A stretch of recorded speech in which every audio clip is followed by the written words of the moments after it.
Bonjour à tous. Alors, il est possible que certains d'entre vous me connaissent déjà ou connaissent ma chaîne, tout simplement parce qu'il y a longtemps, à peu près 2 ans, le 11 octobre 2013, et ça fait presque 2 ans et demi, j'avais réalisé une vidéo qui s'appelle Tuto Lightroom numéro 1, présentation du logiciel et découverte de ses capacités. Cette vidéo avait bien plu, elle avait 49 000 vues quand même, avec 271 likes et 7 pouces rouges. J'ai été un peu surpris, je dois l'avouer, parce qu'à la base, cette vidéo devait s'inscrire dans une continuité, et puis finalement, j'avais pas eu le temps d'en réaliser d'autres, et puis je l'avais réalisé un petit peu à l'arrache. Et au final, aujourd'hui encore, je reçois de nombreuses questions sur le logiciel. Alors, je vais tâcher non seulement d'y répondre, mais aussi de dévoiler encore quelques petites astuces. Alors, on va commencer tout de suite en lançant Lightroom. Donc moi, là, j'ai la version 6.4. D'ailleurs, Lightroom maintenant, il est disponible en deux versions, c'est-à-dire qu'il y a la version que vous achetez, ça c'est la version que j'ai, qui est à 130 euros je crois, et une version qui est en location avec le Creative Cloud, qui doit être dans les à peu près 10 euros par mois. Moi j'ai préféré quand même la version définitive, ok ça m'a fait un peu chier de claquer 130 euros d'un coup, mais au moins j'ai plus rien à payer tous les mois quoi. Par contre c'est vrai que la version Creative Cloud en abonnement a certains petits avantages, on a des mises à jour plus régulières, du moins qui apportent plus de nouveautés que la version standard. Alors, on va commencer. Lightroom, donc l'interface se présente comme celle-ci. En haut à droite, vous avez bibliothèque et développement, carte, livre, diaporama, impression et web. Ça, ce sont des onglets qui vous donnent accès à des panneaux. Là, forcément, il n'y a rien vu que je n'ai pas de photo. Par contre, ces onglets, pardon, sont personnalisables. En fait, quand vous faites un clic droit ici, sur la borne noire qui est ici, vous pouvez cocher ce qui vous intéresse ou non. Alors moi honnêtement, les cartes, je m'en sers pas. Pourquoi? Parce que j'ai pas de géolocalisation sur mes boîtiers. Livre, j'en fais pas, donc je m'en fous. Diaporama non plus. Impression, je le fais via Photoshop. Web, j'ai déjà mon site web dédié. Voilà, donc au final, il me reste que bibliothèque et développement. Ça permet déjà d'avoir plus de visibilité. Ici, vous voyez qu'il y a mon nom, Evan Forget /SR. SR pourquoi? Parce que Studio Raw, là où je suis affilié pour l'instant. Donc hop, ce qu'on va faire. On va déjà commencer par s'approprier le logiciel en configurant la plaque d'identité. Ok, ça sert à rien pour traiter les photos, mais je trouve ça cool. En fait, quand vous cliquez sur ce petit panneau, que je vais rouvrir pour que vous ayez le chemin d'accès, Lightroom, configuration de la plaque d'identité, vous avez cette fenêtre-là. Donc à droite, on retrouve bibliothèque et développement qu'on a vu tout à l'heure, parce qu'on a aussi la possibilité de changer la taille. Donc si vous avez des petits problèmes de vue, ça peut être intéressant. Moi je vais le laisser sur 13, j'aime bien garder quelque chose de discret. Et sur la fenêtre de gauche, vous pouvez taper votre texte. Vous pouvez même, en sélectionnant cette option-là, utiliser une plaque d'identité graphique et insérer un PNG que vous avez créé sur Photoshop, par exemple. Moi, je vais laisser ça. Evan Forget, donc je l'ai laissé en Myriad Web Pro, en courant, taille 14.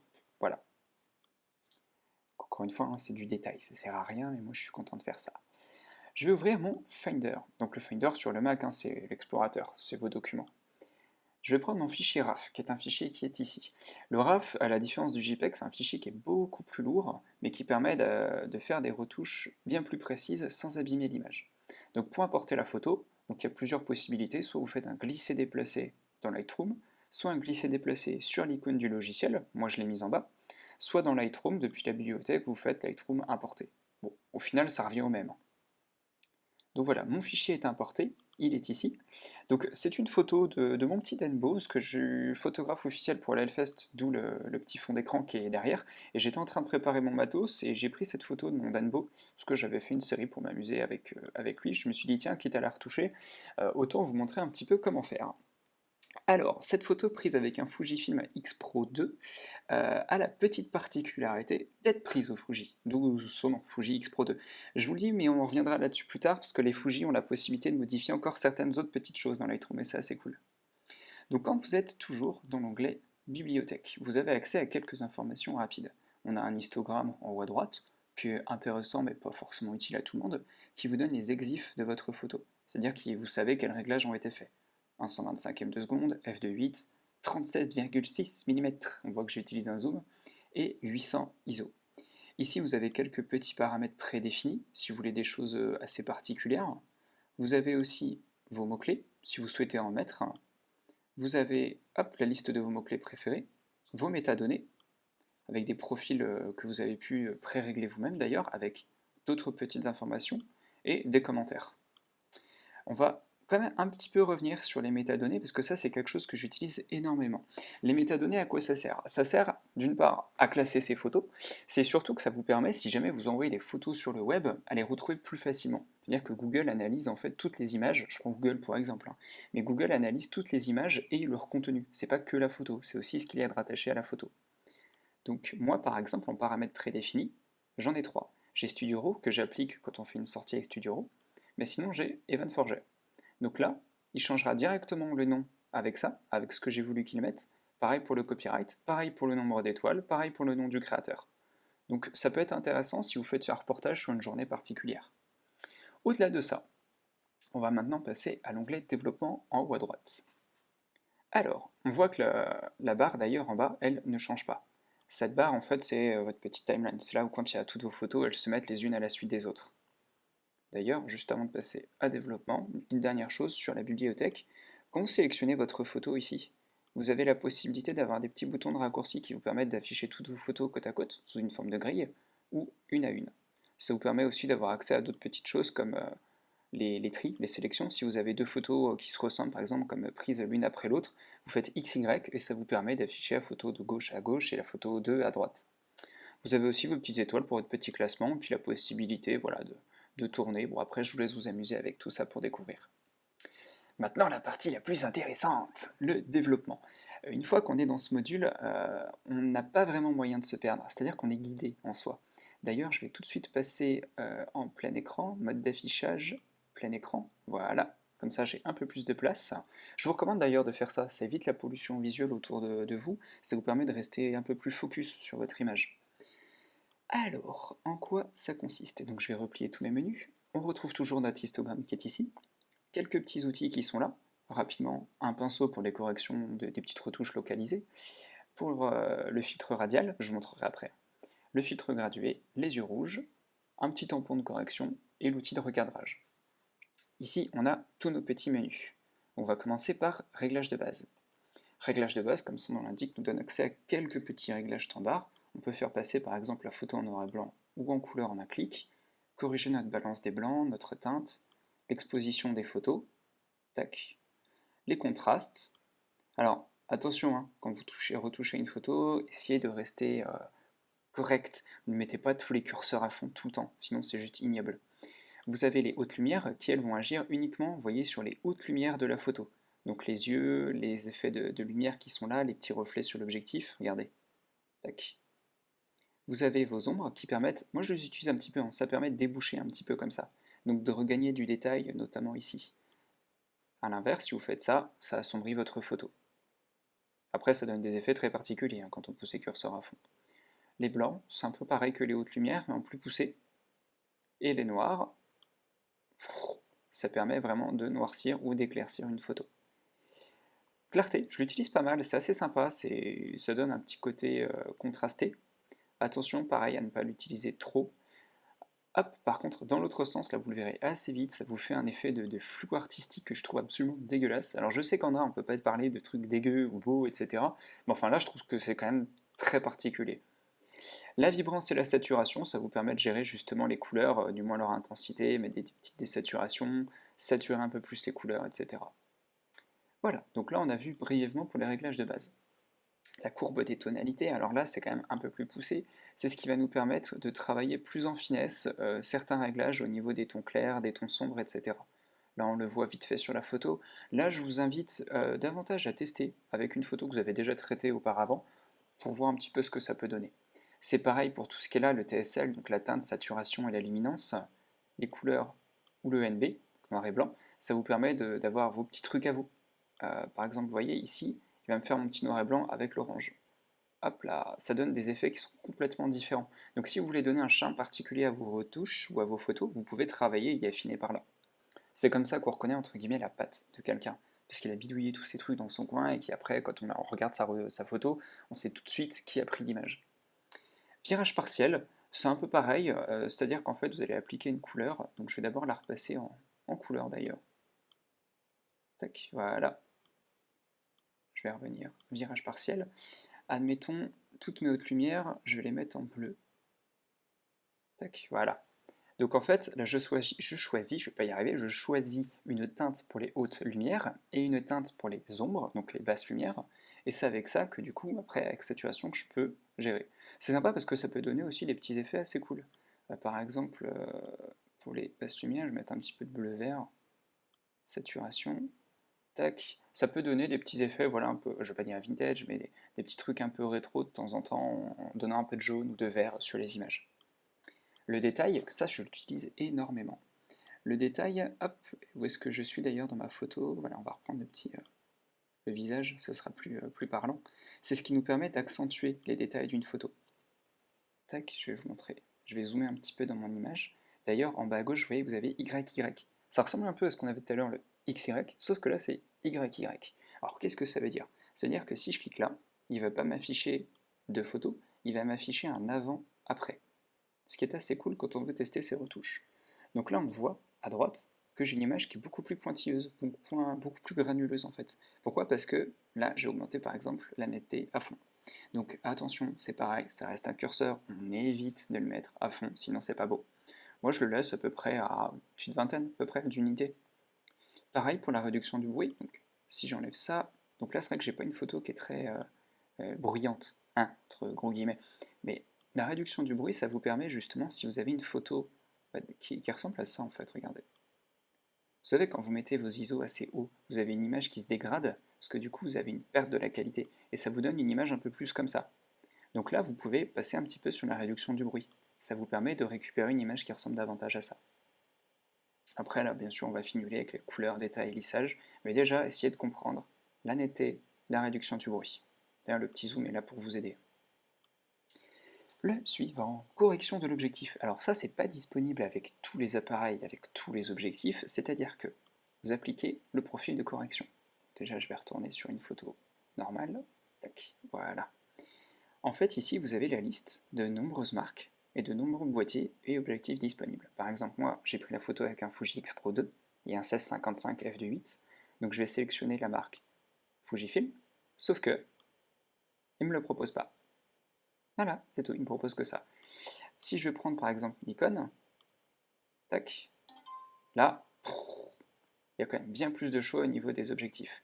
Pourquoi? Parce que Fuji, c'est pas très vu en soi comme marque, du moins avec la gamme X Premium qu'on a aujourd'hui. Du coup, ils n'ont pas encore eu le temps de créer tous les profils. Et puis, bah, je pense que Adobe se touche un petit peu parce qu'on reviendra aussi là-dessus tout à l'heure. Il y a des petites choses qui ne sont pas encore très bien conçues entre Adobe et Fujifilm. Donc moi, je peux mettre bien sûr un profil Nikon, Canon ou ce que je veux. Mais bon, je vais laisser un Fuji, je vais même pas l'activer d'ailleurs, c'est au moins pour vous montrer à quoi ça consiste. Ça permet, on le voit là sur la droite de l'image, regardez, je désactive, tac, je réactive. Vous voyez, ça permet de corriger un petit peu les distorsions. Après, vous pouvez le faire aussi à la main, hein. Regardez. Tac, si je fais ça, hop, ça permet aussi de corriger le vignettage. C'est intéressant surtout en photo d'architecture ou en paysage ou des petites choses comme ça si vous voulez éviter les déformations. Tac, ça évite de passer sur Photoshop. Et enfin, un de mes préférés, l'étalonnage de l'appareil photo. Alors, l'étalonnage, c'est quelque chose que je n'utilisais pas du tout avant d'avoir un appareil de type Fuji. Pourquoi? Parce que ici, on a profil. Et avec Fuji, on retrouve tous nos profils, et les profils Fuji sont absolument merveilleux. C'est-à-dire que Classic Chrome, ça c'est quelque chose que j'adore. En fait, Fuji, avec ses capteurs, ils ont créé des petits profils qu'on intègre dans nos photos. Surtout que nous, on a des viseurs numériques, donc on voit nos réglages en temps réel, etc. Mais ça permet d'avoir tout de suite le charme de ces photos sans avoir forcément à les retoucher. Par exemple, le Classic Chrome, il renforce les ombres et il désature très légèrement les couleurs, sans toucher à tous les autres réglages. Là, je vais mettre par exemple un Velvia, donc c'est des couleurs un peu plus vives. On voit que l'image a complètement changé. Et j'ai toujours pas touché à mes couleurs. Vous fiez pas à ça, un plus 1, plus 2, etc. C'est moi tout à l'heure quand j'ai bougé. On a aussi les monochromes, tac, qui sont intéressants d'ailleurs, parce que dans les monochromes, on a les filtres jaunes, les filtres rouges et les filtres verts. Après, là, ce qui m'embête, c'est que du coup, tout à l'heure, j'ai modifié un petit peu, c'était où? Je ne sais plus. J'ai modifié un petit peu, c'est pour ça que là, l'image est un petit peu verte, mais non, n'est pas rigueur. Par défaut, on a l'Adobe Standard qui nous remet la photo à plat et qui nous balance tout ça. Moi, je laisse souvent Classic Chrome avec le Fuji, mais en soi, là, pour les besoins de cette vidéo, je vais laisser le standard. Alors, Tac, je vais replier mes petits menus. Maintenant qu'on a vu à peu près en quoi consistent tous ces réglages, on va regarder aussi la photo qui est en bas. Donc là, c'est dommage parce que je n'en ai qu'une. Il faut savoir que vous pouvez aussi jouer avec des couleurs, ici, des petits carrés. Ces petits carrés vous permettent de mettre un petit classement. Regardez, on va grossir un petit peu ça. Tac. Voilà, donc là, j'ai ma photo. Si je fais un clic droit dessus, tac, on peut définir une note, des marqueurs ou des couleurs. L'avantage, c'est que ça vous permet de vous aider à vous faire une sélection quand vous êtes en train de faire vos retouches. Par exemple, moi là, je vais mettre couleur rouge, donc on voit que ma photo, elle est rouge autour. Et quand je mets un filtre, je peux filtrer soit par les notes, les photos marquées, etc. Donc si je filtre enfin, je marque mes photos, je lui demande de m'afficher que les photos rouges, par exemple. C'est très très intéressant. Moi qui fais énormément de reportages, ça c'est juste génial. Maintenant, on va passer aux petits outils de recadrage et de correction localisée. Alors, vous savez, c'était les 3, 4, 5, 6 petits outils qui étaient là. L'outil de recadrage, c'est celui-ci. Alors, quand on clique dessus, il nous affiche un genre de grand carré avec la règle des tiers. Il découpe l'image en deux bandes ici et deux bandes ici. On peut recadrer son image. Vous voyez, par exemple, si je veux la cadrer pile poil pour qu'elle soit alignée avec la tête du Danbo, je fais ça, elle est recadrée. Sinon, on se dit, oh putain de merde, c'était bien avant. Je fais ça, tac. Et là, je peux recorriger à nouveau. Et ça, c'est hyper intéressant. On peut revenir autant de fois qu'on veut là-dessus. Et si vraiment on est perdu, on fait réinitialiser. Ça réinitialise pas les réglages de l'image. Ça ne réinitialise que le cadrage. Je dis ça parce que c'est très important, parce que vous avez réinitialisé sous ma souris ici, mais vous avez aussi réinitialisé ici. Alors là, par contre, vous réinitialisez tout. Regardez. Ouf. Ça, il ne faut pas le faire. On va rester sur le réinitialisé de base. Donc moi, je ne vais pas recadrer ma photo, parce qu'en fait, je l'aime bien. On va passer sur hop, la correction. Tac. Comme ça, vous allez voir. Ici, le petit tampon. Ça permet d'éviter de passer sous Photoshop. Ça, c'est très pratique quand vous avez une personne qui a des petits boutons, des petites cicatrices, quand vous avez photographié un paysage où il y a des traces, des marques, une tâche capteur ou autre. Là, par exemple, on va lui enlever un œil. Donc, si je clique là, tac, l'algorithme va automatiquement me proposer une zone de corrélation, donc une zone qui ressemble, et ça donne ça. Et vous voyez que c'est quelque chose qui est extrêmement propre. Et si jamais je veux corriger ça, je reclique dessus, je peux très bien en poser un autre si j'ai envie, mais je peux aussi revenir sur les précédents. Je clique dessus, si ce qu'il m'a proposé de base ne me convient pas, vous voyez que je peux le décaler et le mettre un petit peu comme je veux. Du coup, ça peut faire des choses un petit peu bizarres. Et si je n'en veux plus, je clique dessus et j'appuie sur la touche Supr. Tac, voilà. Alors, qu'est-ce qu'on va avoir d'autre? Les yeux rouges, je ne vais pas pouvoir le faire là. En gros, c'est à peu près pareil. Vous sélectionnez votre yeux rouge et bah, il devient plus rouge. Voilà. Ça, par contre, c'est un outil intéressant. Alors, attendez, je vais repartir sur l'image comme ça. Alors, tac. Ça, c'est un petit outil, regardez. Je vais vous montrer. Je dessine une droite comme ça, que je peux bouger comme je veux. Je vais mettre... je me suis perdu tout seul, ça y est. Je vais la mettre comme ça. Et là, vous voyez, on peut faire des petites retouches que sur la zone, hop là, couverte par cette courbe.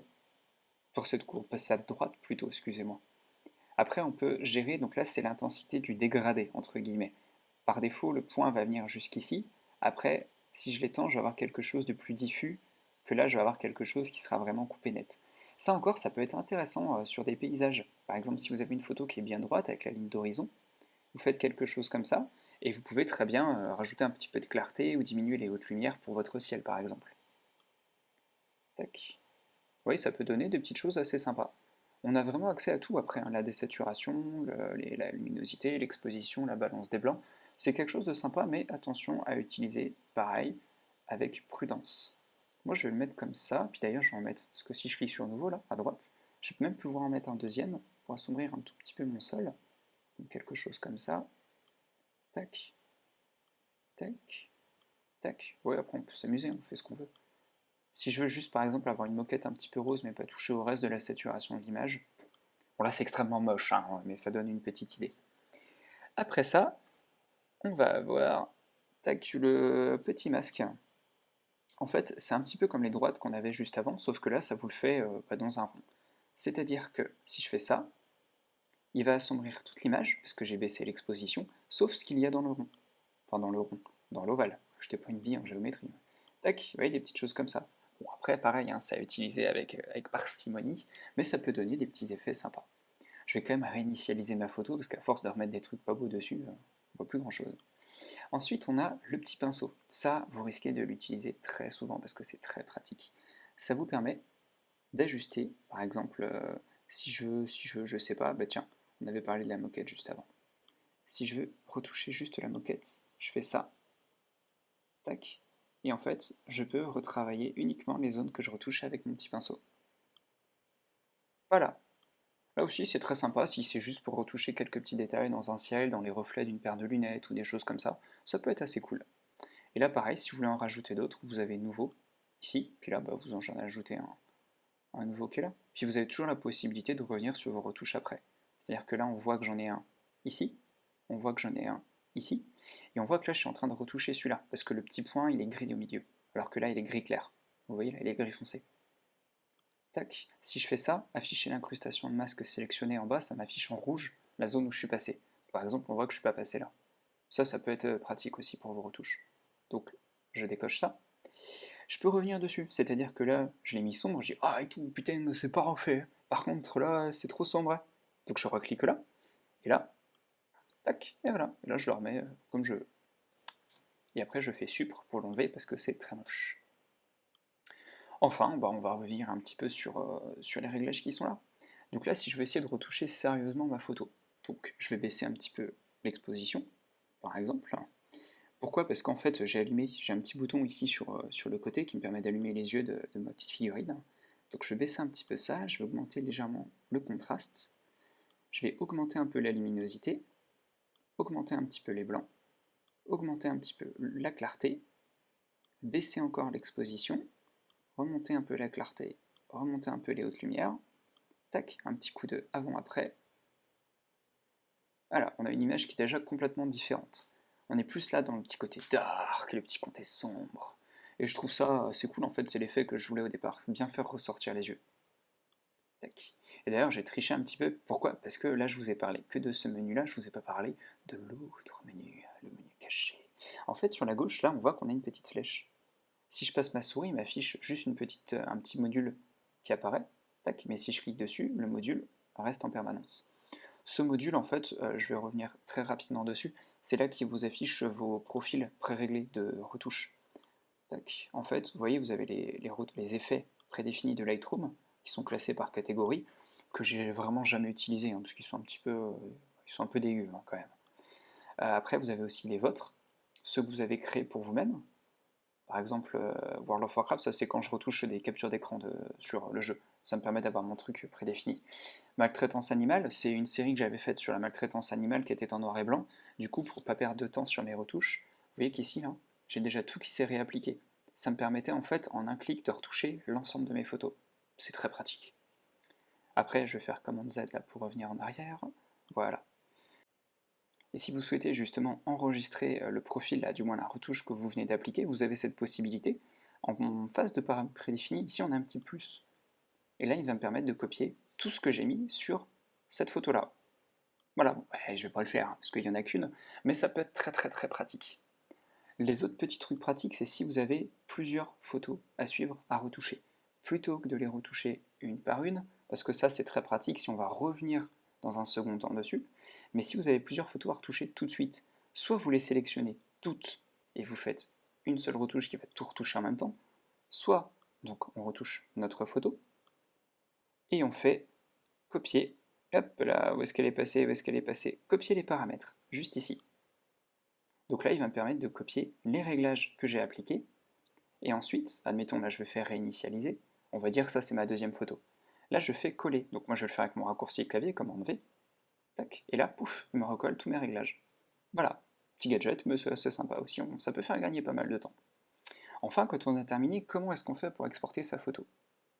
Eh bien, on retourne tout en haut, on a Fichier, Exporter, et là, on a un petit panneau qui apparaît. Donc ce petit panneau, il faut quand même faire un petit peu attention. C'est-à-dire qu'il vous propose déjà où est-ce que vous souhaitez exporter en haut votre photo. On va laisser le disque dur. Hein.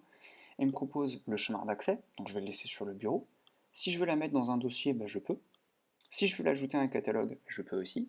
la renommer. Donc ça, c'est un petit outil assez sympa. D'ailleurs, vous voyez, il me remet déjà mon dernier profil sur un reportage à Valenciennes. Bon, je vais le décocher, quoique non, je vais mettre vidéo tuto Lightroom par le meilleur Evan Forget. Ici, JPEG, ça c'est pour l'enregistrement du format. Je vous recommande de laisser du JPEG à 100% de qualité, sauf si vous souhaitez vraiment un format spécifique à côté. Redimensionnement. Alors là, je vais vous donner ma petite astuce. Là, ça vous permet de redimensionner automatiquement vos photos. Le bord large, ça c'est ce que je vais sélectionner, c'est le bord qui est ici, le bord le plus large de l'image. Donc moi sur du web, je laisse souvent, notamment les réseaux sociaux, hein, je laisse souvent à 2300 pixels de large, avec une résolution de 180 ppp, donc c'est pixels par pouce. Sinon vous avez dpi, dot per inch, c'est pareil mais en anglish. Donc sachant que pour faire une impression, c'est 300 qu'il faut mettre. Pour un écran, évitez de descendre en dessous 72, sauf que maintenant, avec la qualité, les écrans Retina, etc., moi je mets toujours un peu plus. Les métadonnées, c'est ce qu'on a vu tout au début de la vidéo, qui était dans bibliothèque, tac, métadonnées, il est un peu lent. Métadonnées, c'est ce qui est là, ce qui vous permet de rajouter des légendes, des titres, etc. D'ailleurs, tuto vidéo, vous allez voir pourquoi je fais ça. Tac, puis je vais même le remettre là, tuto vidéo. Voilà. Je vais retourner dans fichier exporter. Donc là, je lui dis que je ne veux pas supprimer ce que j'ai mis dans mes métadonnées. Ensuite, on a le filigrane. Le filigrane, ça c'est super important. C'est ce qu'on voit ici en bas à droite.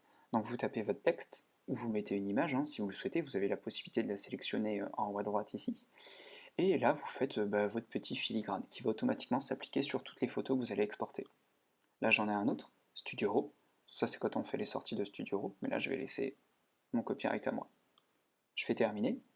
Donc terminer, ça n'exporte pas la photo, hein, ça me fait juste sortir là du panneau de filigrane. Donc maintenant, je vérifie juste que tout est OK, ça va bien s'exporter sur le bureau, avec ce nom-là, en 2300 pixels, 180 ppp, filigrane evan4j/sr, OK, exporter. J'ai une barre en haut à gauche de progression, qui me permet de voir où j'en suis dans mes exportations. Je vais attendre un petit instant, d'ailleurs, je vais quitter maintenant le mode tac, plein écran, je vais revenir sur le mode normal, je vais revenir même sur le bureau. Donc là, on voit que j'ai ma photo qui est apparue en JPEG sur le bureau avec mon petit evan4j/sr.